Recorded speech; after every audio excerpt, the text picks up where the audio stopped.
কারো কাছে, পৃথিবীর কোন সৃষ্টির কাছে যারা পরিমাণ কিচ্ছু পাওয়ার আশা করবেন না। একটু আশা করবেন আপনি কষ্ট পাবেন। কারো কাছে কোনো আশা করতে যায় না, শুধু আল্লাহর কাছে আশা করেন। সমস্ত কাজের প্রতিদান আল্লাহর কাছে চান, পরকালে আপনি সুখে থাকবেন ইনশাআল্লাহ। শেষ হাসি আপনি হাসবেন ইনশাআল্লাহ। এছাড়া আমি কোনো সলিউশন দেখি না ভাই। আমি কলিজা থেকে কথাগুলো বললাম আপনাকে, আর যে কথা কলিজা থেকে বের হয় সেই কথা আপনার কলিজার মধ্যে আঘাত করবে ইনশাআল্লাহ। সব কাজ শুধু আল্লাহর জন্য করেন, কেউ আপনার আপন না। আল্লাহ ছাড়া কেউ আপনার আপন নয়। আপনি ভুল করবেন যদি আপনি অন্য কাউকে আপন মনে করেন। আপনার পলিটিক্যাল লিডার, আপনার প্রশাসনের স্যার, আপনার পরিবারের স্ত্রী, আপনার সন্তান, হাবি হাবি যা যা আছে, যদি মনে করেন আমার আপনজন, আপনি ভুল করবেন। সবাই সবার স্বার্থ চেনে, সবাই সবার স্বার্থ চেনে। শুধু আল্লাহ আপনাকে নিঃস্বার্থভাবে ভালোবাসেন। আল্লাহ পাক স্বার্থ চান না। সারাটা জীবন পাপ করে থাকলেও একটা বার দাঁড়িয়ে খালি বলেন আল্লাহ আস্তাগফিরুল্লাহ ওয়া আতুবু ইলাইহি। মন থেকে বলেন আল্লাহ আমি ভুল করেছি, আল্লাহ আমাকে মাফ করে দাও। এক মুহূর্তের মধ্যে আল্লাহ পাক আপনার সমস্ত গুনাহগুলোকে নেকিতে পরিবর্তন করে দিবেন ইনশাআল্লাহ। আল্লাহ ছাড়া কেউ নাই আপন।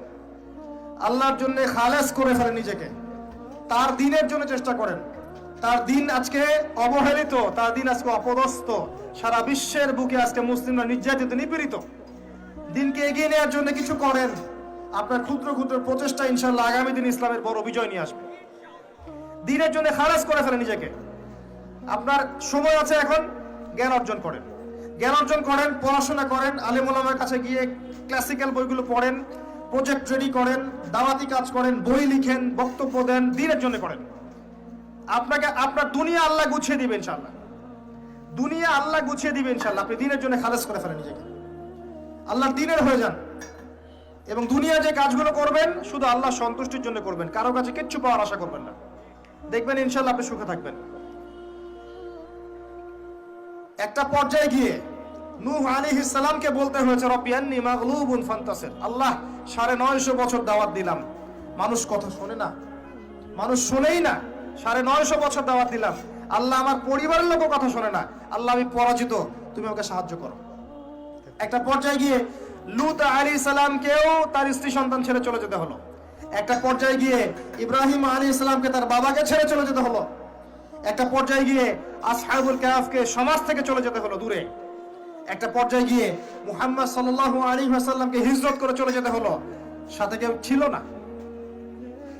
আল্লাহর জন্য ভালোবাসা, আল্লাহর জন্যই বিচ্ছেদ। ইতিহাস তাদেরকে ভুলে যায় নাই। তো একটা পর্যায়ে গিয়ে মানুষ যখন আর পারে না, তখন প্রয়োজনে একা আল্লাহকে নিয়ে থাকতে হয়। এটাই আল্লাহ পাকের মারিফতের সর্বোচ্চ লেভেল। আল্লাহকে নিয়ে থাকেন, ইনশাআল্লাহ আপনি ভালো থাকবেন। রাসূলকে নিয়ে থাকেন, ভালো থাকবেন।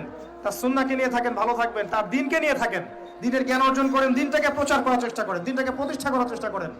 দ্বীন প্রতিষ্ঠা করলে কারো কোনো ক্ষতি হবে না।